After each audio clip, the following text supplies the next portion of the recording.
¿Se han dado cuenta como en varias mitologías del mundo el poder sobrenatural femenino muchas veces viene como en tres? Por poner un ejemplo que anoté varios ejemplos aquí. En el griego, en la mitología griega, tenemos a las moiras, a las hespérides, a las erinias, a las gorgonas y claro, a las grayas. Pero también tenemos, por ejemplo, la mitología nórdica y en la nórdica tenemos a las nornas, que son parecidas a las moiras, a estas deidades que tejen el destino y se encargan del destino de cada persona o de cada personaje, pues. En la celta tenemos a Morrigan, que es una diosa triple. En el hinduismo tenemos también a la Tridevi, que son tres diosas. E incluso en la Arabia preislámica se ha llegado a encontrar que se veneraba a tres diosas: a Alat, a Luza y a Manat, que espero de verdad no haber masacrado los nombres. Hice mi mejor intento. El punto es que es muy curioso como siempre son tres, y son tres mujeres. Hola, yo soy Nix, su mita nerda de confianza, y el día de hoy quiero darles la bienvenida a este episodio en el que vamos a adentrarnos en uno de estos tríos, las Grayas, las Fórcides, hijas de Forcis. Porque antes de seguir con la historia de Perseo, que yo sé, no se preocupen, yo sé que todavía hay mucho que explorar y mucho que tenemos que ver sobre el arco de Perseo y su historia y su desarrollo de personaje y de, bueno, ya saben cómo siento y si no escuchan el episodio pasado, quiero adentrarme en estas tres mujeres, en las Grayas, en esas que aparecen, pues no sé, a lo mejor 2 minutos. No puedo decir ni siquiera que aparecen en un párrafo. Bueno, no, tal vez aparecen como 2 párrafos y ya. No vuelven a aparecer. Ese es su mito principal y ni siquiera aparecen tanto. Y por eso quiero darles el espacio que se merecen. Para mí es un crimen que no tengan más desarrollo de personaje porque sí, llega Perseo, les quita la información que quiere conseguir y luego se va. ¿Y qué pasa? Nadie se pregunta qué sucede con ellas después, ¿o sí? Y otra vez, eso para mí es un crimen porque son de los personajes más icónicos de toda la mitología griega y romana. Nada más hagamos las cuentas. Aparecen en Hércules de Disney, aparecen en God of War, aparecen en Percy Jackson. Y no nada más eso, sino que han inspirado obras desde hace siglos e incluso nombraron un grupo de teatro por ellas. A que esa no se la sabían, al menos yo no me la sabía, pero no se preocupen, yo les voy a contar todo. Así que les invito que el día de hoy terminemos el crimen contra las Grayas y que nos pongamos realmente a hacerles un poquito de justicia, que nos preguntemos quiénes eran realmente, cuál era su labor y qué podemos aprender de su mito. Todo eso lo exploramos hoy en el episodio de Relatos del Olimpo.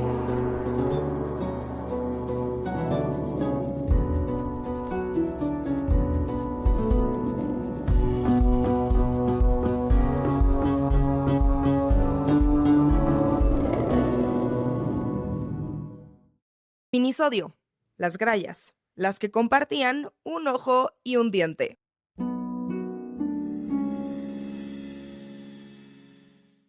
Vale, pues empecemos por el principio y verán que ya me traje mi combo porque siempre termino diciendo los nombres mal y ya no me quiero estar equivocando en eso. Entonces, ni modo, me verán con mi computadora por acá.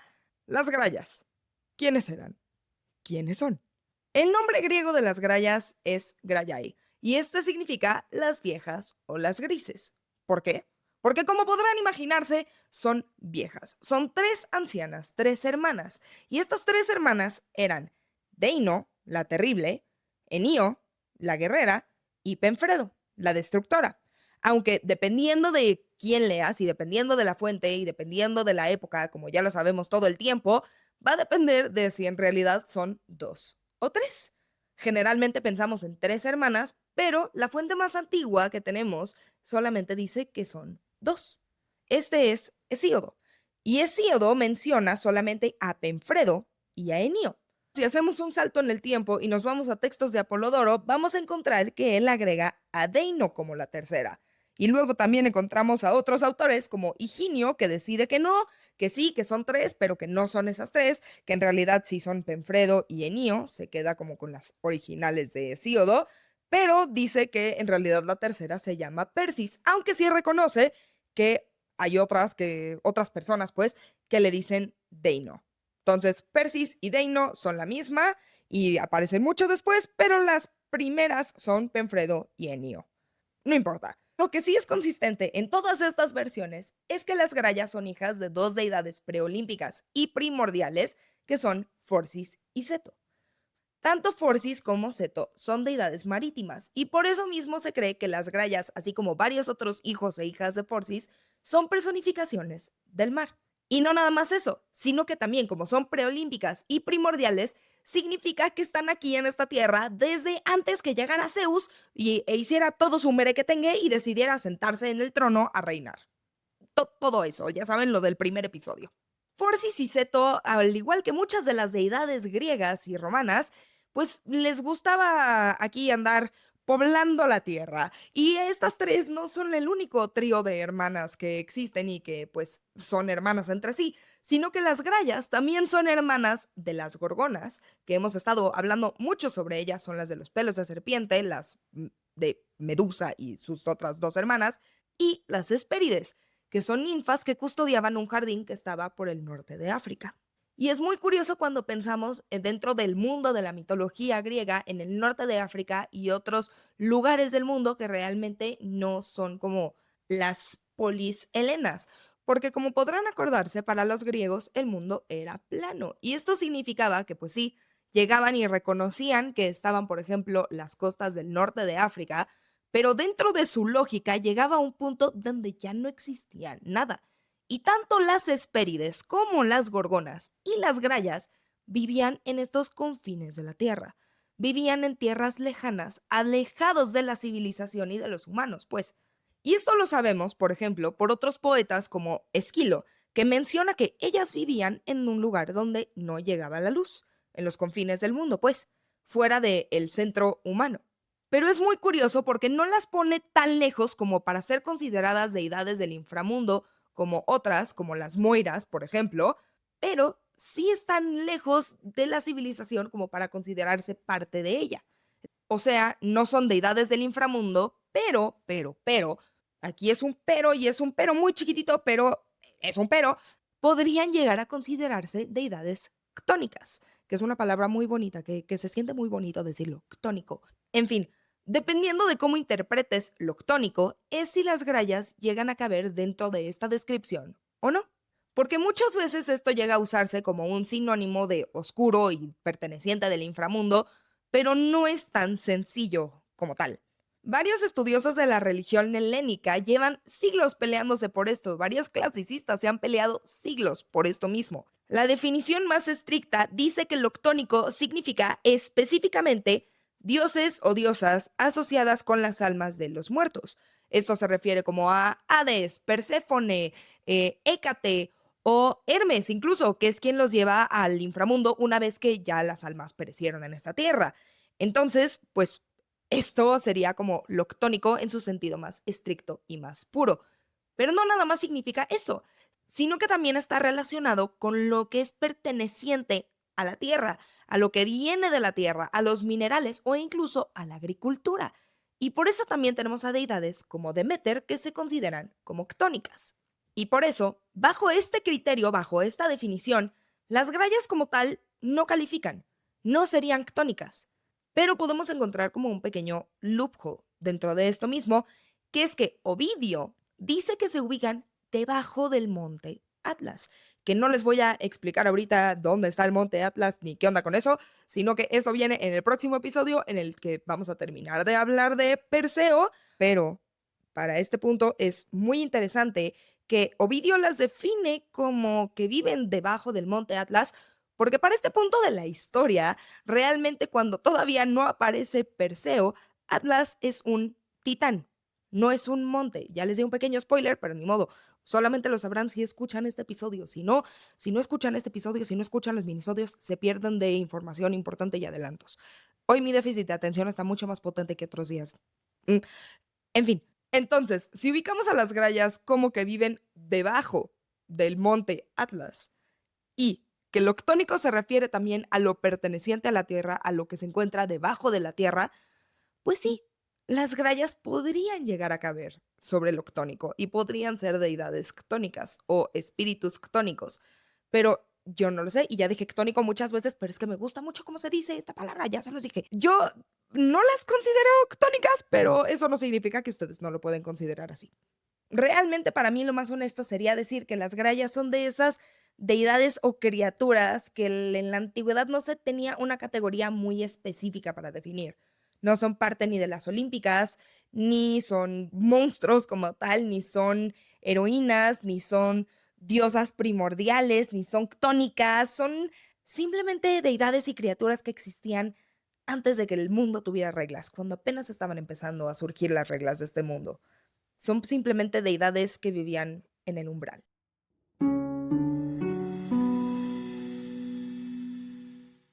Ahora, como ya les comenté y como se puede intuir por su mismo nombre, las tres grallas nacieron viejas. No envejecieron, sino que nacieron así, o llegaron a este mundo ya siendo ancianas, ya siendo canosas, ya siendo grises y viejitas y pasita. ¿O no? Van a ver. Sí son viejas, pero no necesariamente significa que sean feas y monstruosas. Simplemente nacieron viejas, nacieron canosas, nacieron, pues sí, ancianas, pues, y no tiene nada de malo, pero tienen una imagen curiosita, o al menos esa es la imagen que es más popular. Y es que compartían un solo diente y un solo ojo, ugh, que a mí me da mucho asquito, guácala, que sí, se los compartí el episodio pasado igualmente y les dije que sería una pesadilla administrativa, pero hubo una persona que escucha el podcast que me dijo que no nada más sería una pesadilla administrativa, sino que también sería una pesadilla higiénica. ¿Cómo le harían para lavar el diente? ¡Qué asco!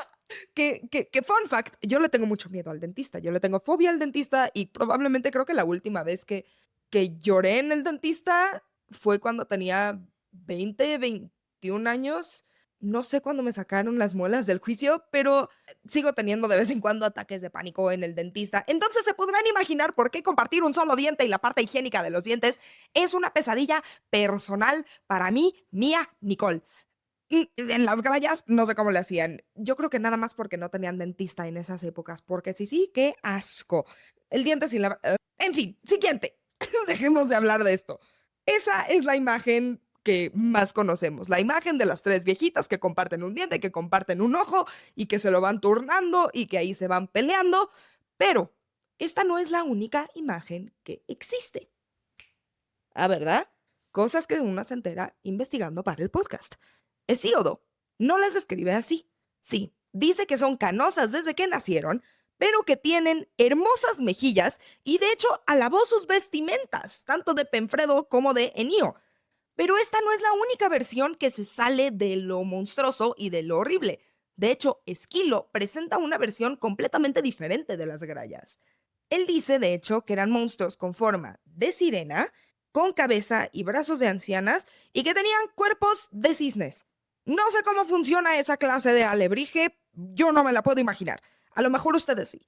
Yo no puedo. Entonces, es en su obra Prometeo encadenado que las describe como Kiknomorphoi, que algunas personas llegan a interpretarlo como de forma de cisne y otros simplemente llegan a interpretarlo como blancas como los cisnes, haciendo a lo mejor referencia a sus cabellos, no lo sé. El punto es que aquí tenemos otras dos versiones, similares pero diferentes a la vez.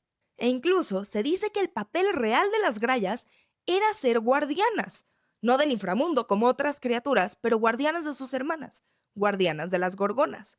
Por eso solamente ellas sabían dónde estaban y que se turnaban el ojo que compartían para poder vigilar, aunque tal vez vigilaba una a la vez porque no podían ver, porque tenían un solo ojo, en vez de que tenían un solo ojo para que todas pudieran vigilar, porque no nacieron todas con diferentes ojos.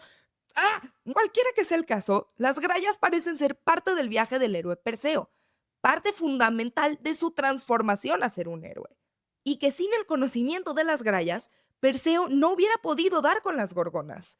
Sin ellas, Perseo no hubiera llegado a ser un héroe. Y eso nos lleva a la parte que todos conocen, o que todas creen conocer.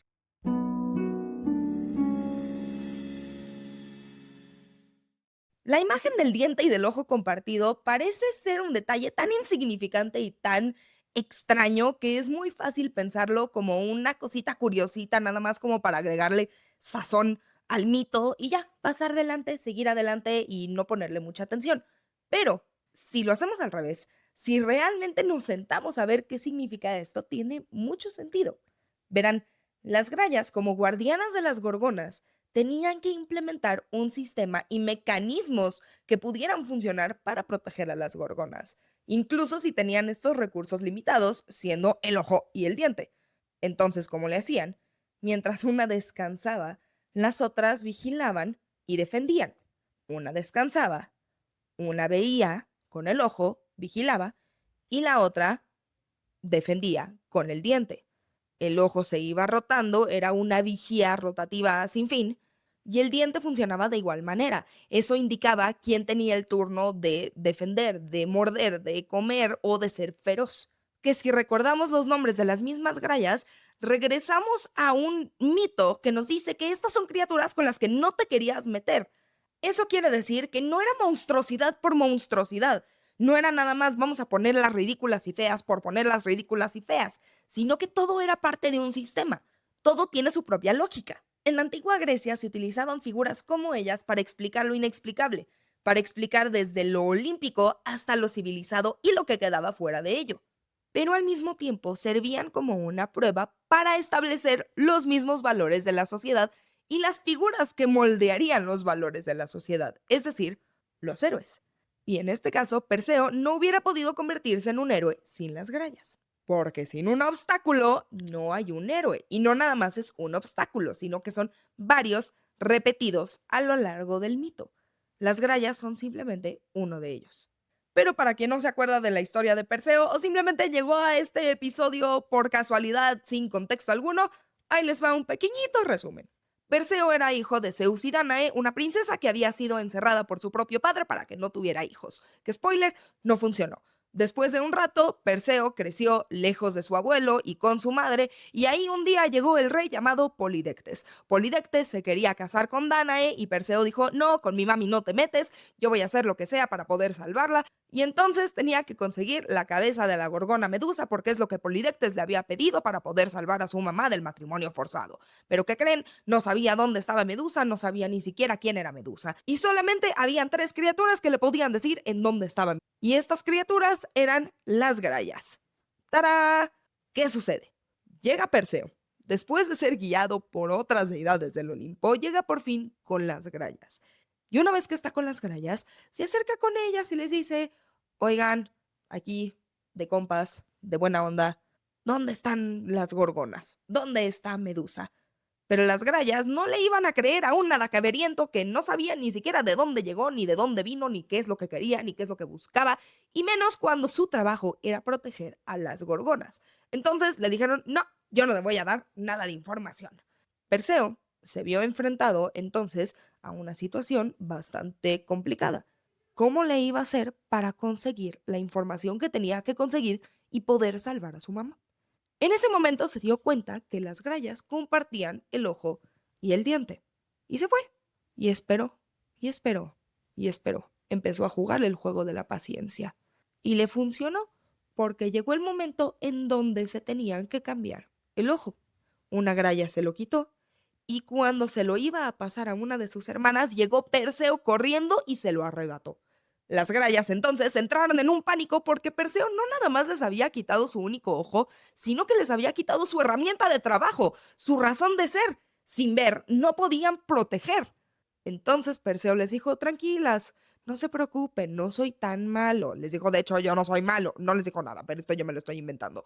El punto es de que les dijo, se los voy a devolver, les voy a dar el ojo, si me dicen en dónde están las gorgonas. Y ahí, por más triste que fuera la situación, a las grallas no les quedó de otra. Tuvieron que darle la información. Tuvieron que revelarle en dónde vivían las gorgonas. Y pues bueno, después de todo esto, ¿les devolvió el ojo? No lo sé. Depende. Tal vez sí, tal vez no. Según Apolodoro, sí. Según Higinio, no. Según Higinio, agarró el ojo y les dijo, mira, tiriririri, de hecho, ustedes no pueden ver, ¿cómo lo ven? No ven nada. 1, 2, 3, vayan por él. Y lo aventó al mar. ¿Sí, al mar? Al lago. Lo aventó al lago. Tipazo. Perseo, un tipazo. Y sí, todo esto está muy trágico. La situación está muy trágica, más si piensas que no les devolvieron el ojo. Pero realmente lo más trágico para mí es que no puedo resolver ni siquiera la pregunta de, bueno, ok, ¿y si sí tiró el ojo al lago, lo consiguieron de regreso? ¿Qué sucedió después de esto? ¿Qué sucedió después de que llega Perseo y les quita toda la información después de que las secuestra sensorialmente hasta que cantaron? No sabemos. Nadie realmente se tomó el esfuerzo de preguntarse qué sucedía con ellas después. Funcionaron para lo que tenían que funcionar y ahí se quedó.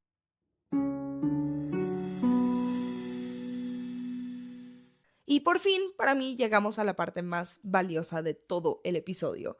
Porque en un inicio, en la introducción, les dije que para mí las grallas son de los personajes más icónicos dentro de toda la mitología griega y romana, a pesar de aparecer muy poco en los textos. De la sección pasada, eso es todo lo que existe, eso es todo lo que hay. Punto. Ya se me acabó la información de darles. No logré encontrar más por más de que leí y leí y leí y leí. Pero, sí encontramos bastante de ellas en la cultura popular y en el arte y en la historia. Por ejemplo, empezando nada más por el arte, en 1875 el pintor prerrafaelita Edward Burne-Jones recibió un encargo de Arthur Balfour, que años después sería el primer ministro británico, que para decorar su sala de recepciones le pidió que pintara una serie de obras sobre el mito de Perseo. Y Burne-Jones, de hecho, decidió pintar a las grallas. Pero lo curioso de todo esto es que no las pintó como los textos las describen. Aquí ya tenemos una idea de que son viejas o que llegan a ser horribles o que comparten el mismo ojo o que son monstruosas o que llegan a ser partes sirenas. Aquí el pintor decidió hacer algo bastante diferente, algo acoplado para lo que él le hacía sentido. Él las representó como mujeres, como tres mujeres, jóvenes, dulces y casi como en una danza medio ritual con Perseo. No aparece nada de las ancianas, ni del confín oscuro del mundo, ni de la monstruosidad, ni mucho menos. Es otra versión completamente diferente a los textos clásicos y aún así es una versión que existió en su mente. Pensemos también, por ejemplo, en Hércules de Disney, que juntan a las grallas y a las moiras en un solo personaje cuando tenemos la parte física de las grallas, pero que tienen realmente el rol y la habilidad de las moiras, pero pues otra vez que las juntan en una misma. ¿Y cuántas personas eso es lo único que conocen? Y que esa al final del día es una versión que existe también en sus mentes. Sea correcta o no correcta, otra vez, es lo que es lo que existe. Y si quieren otro ejemplo, vámonos a Percy Jackson. Aquí las grallas son tres señoras mayores que comparten un solo taxi. Pero no comparten el taxi de que viajan en el mismo. No. Las tres tienen que compartir el volante. Las tres manejan el volante del taxi al mismo tiempo. Y para mí, esto yo no sé si fue a propósito con Rick Riordan. Yo voy a suponer que sí lo hizo porque es un genio. Pero simboliza perfectamente su condición. Son tres personas que tienen que compartir sus diferentes habilidades y capacidades para poder avanzar y dirigirse al lugar al que quieren ir. Que además, pues sí, es bastante cómico pensar en tres señoras mayores que están compartiendo el volante y no saben manejar en las calles de Nueva York, pero se me hace... es bellísimo. Y otra vez, esto no tiene nada que ver con los textos originales. En los textos originales no habían taxis ni existía Nueva York, pero aquí estamos. Y ahí está. Todas son versiones completamente diferentes entre sí, pero que existen. Y si nos queremos ir a los textos originales muy entre comillas, porque ya saben que aquí no me gusta hablar de originales, ellos tampoco se pusieron de acuerdo. El mito funciona en función de lo que la persona que lo narra necesita. Pero la reinterpretación que más me gustó, que más me impactó y que investigando para este episodio la descubrí y no podía no compartirla, es de hecho no un libro, no una obra, no una película, no tiene nada que ver, no, nada de esto. Viene de una compañía de teatro. Y esta compañía de teatro fue fundada en 1980 por Nabil Shaban y Richard Tomlinson. Y la llamaron Graiai, el nombre griego de las grallas. Y de hecho, esta compañía de teatro es una de las más importantes del mundo y lo que la hace tan impresionante o que hizo que le tenga tanto cariño, no nada más es el nombre como tal, sino la reinterpretación que le dieron al nombre. Verán, esta compañía de teatro está conformada por personas neurodivergentes y con alguna discapacidad, lo cual a mí se me hace increíble. Porque lo que hacen con el nombre me parece brillante. Ya sea que te guste el teatro o te guste la mitología o no, no importa. Cuando nombran a la compañía de teatro como las grallas, lo que hacen es abrirnos la mente a ver el mito de una manera diferente. A ver la historia no como una historia de monstruos, no como una historia en la que Perseo es el héroe y trata de ser astuto con ellas. Cuando leemos el mito de las grallas con un lente crítico y mucho más empático, nos damos cuenta que es simplemente la historia de personas con capacidades diferentes, que cada una es diferente y que lograron organizarse y crear una comunidad y un sistema para funcionar. De hecho, la directora artística Jenny Seeley describe exactamente lo siguiente. El ojo y el diente compartidos entre las tres hermanas son una metáfora del compartir y del compromiso, que son principios fundamentales de su proceso de trabajo y de los ensayos. Y yo me atrevería a decir que no es algo que se queda nada más en el teatro, sino que viaja a la vida cotidiana también. Esto se conecta completamente con cómo las personas neurodivergentes y discapacitadas recaen y crean comunidades simplemente para poder funcionar en un mundo que no muchas veces las tiene en el centro, que está jodida la situación. Y no voy a tratar de romantizarla porque ya saben cómo me siento al respecto, pero sí quiero recalcar la resiliencia y la comunidad, que son dos valores que al menos son importantes en mi vida. Así que sí, a las grallas generalmente las vemos como mujeres monstruosas, pero solamente faltaba moverse tantito, el verlas un poquito diferente, el cambiar el ángulo tantito para llegar a verlas de una manera diferente, para cambiar a ver la perspectiva, para en lugar de ver monstruos, ver una comunidad. Entonces, ¿qué nos dice este mito realmente? Y yo diría que todavía más importante, ¿qué nos dice de nosotras que por siglos solamente pudimos verlas de una forma?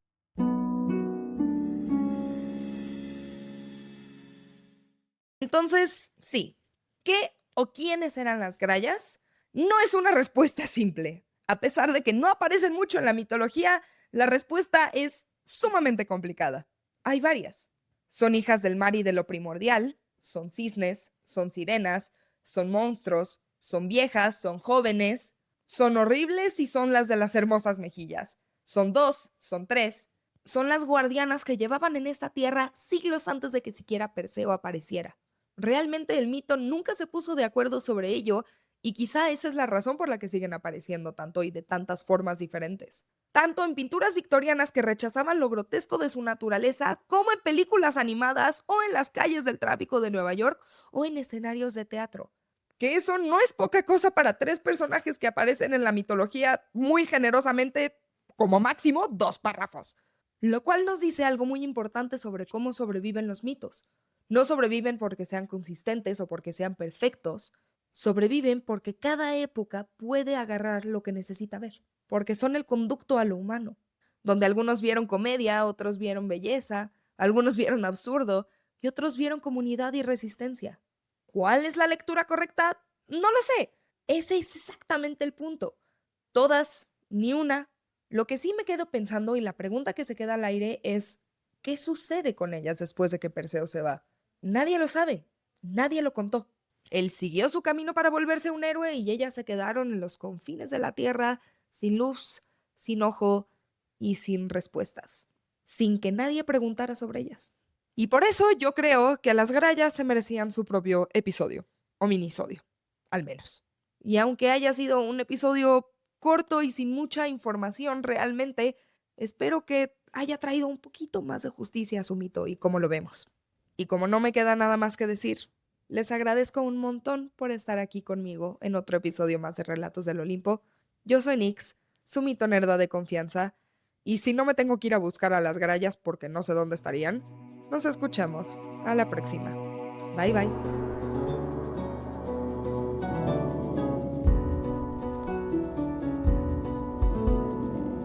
Muchísimas gracias por escuchar este episodio de Relatos del Olimpo. El siguiente saldrá el 5 de junio, pero de mientras, para más contenido mitológico, no te olvides de seguirme en mis redes como Relatos del Olimpo y dejar tu reseña, comentario y pregunta para la pausa de Pandora en cualquier plataforma por la que me escuches. También puedes compartirlo con tu mito nerdo favorito o tu abuelita, que pues qué manera de serle más fiel a la mitología que contar esto de voz en voz. Pero otra vez, muchísimas gracias por estar aquí. Les mando un abrazo desde mi esquina del mundo y nos escuchamos o nos vemos a la próxima. Bye bye.